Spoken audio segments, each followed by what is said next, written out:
Isang piloto ang pinag-drive ng eroplano, yung mga anak niyang mga bata pa nga.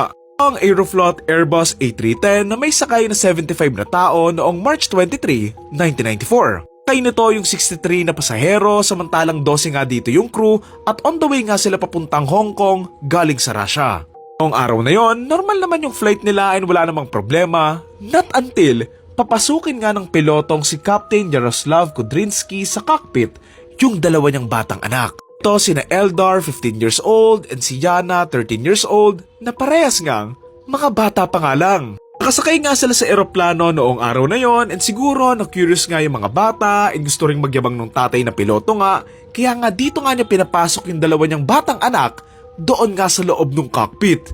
Pinon nga niya yung autopilot at dito nga niya pinaupo sa upuan nga ng mga piloto yung dalawang anak niya na obviously bawal na gawin yun eh. Sabi naman ng piloto, tuturuan lang daw niyang magpalipad nga ng eroplano yung dalawa niyang batang anak and since naka-autopilot naman, kampante nga lang siyang pinapagalaw doon sa mga bata yung eroplano. Pero ilang segundo ang makalipas, dito nga bigla ang natanggal yung autopilot at nawalan nga ng kontrol yung mga piloto doon nga sa eroplano. Kagulo nga sila doon sa loob ng cockpit kung saan takot na takot nga din pati yung mga batang nandoon nga. Nagpaikot-ikot nga yung eroplano, nagpagewang-gewang at sobrang unstable na nga nito na mas lalo nga tumakot sa kanila. Bukan nga nilang ibalik nga sa ere yung eroplano pero hindi na nga nila nagawa and unfortunately, tuluyan na nga itong dumiretso sa lupa.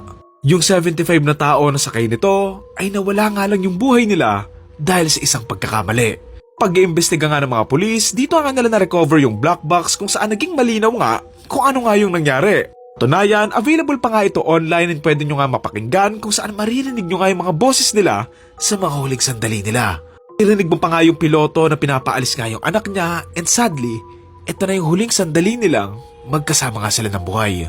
Malabas nga sa investigasyon na isa nga itong malaking human error since hindi dapat pinapahawakan or pinapakontrol nga yung eroplano sa isang tao, how much more sa isang bata na wala namang experience. Dahil nga nagalaw ng mga bata yung controls nga ng eroplano, ito nga yung talagang naging dahilan kung bakit nga ito bumagsak. Ang nakakagalit pa nga dito noong una, hindi agad inamin ng Aeroflot Airlines na meron ngang bata doon sa cockpit nung bumagsak nga yung eroplano, not until ilinabas nga in public yung recordings nga ng black box noong September 1994.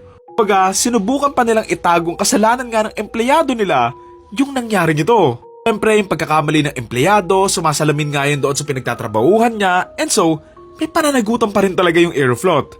Dahil sa nangyari ito, nagkaroon nga ng mga rules and mga pagbabago para nga hindi na ito maulit-ulit. Bilang dito ang pagiging mahigpit sa kung sino lang yung pwedeng pumasok sa isang cockpit ng kahit na anong eroplano. Kaalam nyo kung ano pa yung nakakalungkot at nakakagalit nga sa kaso na to na lumabas nga during the investigation?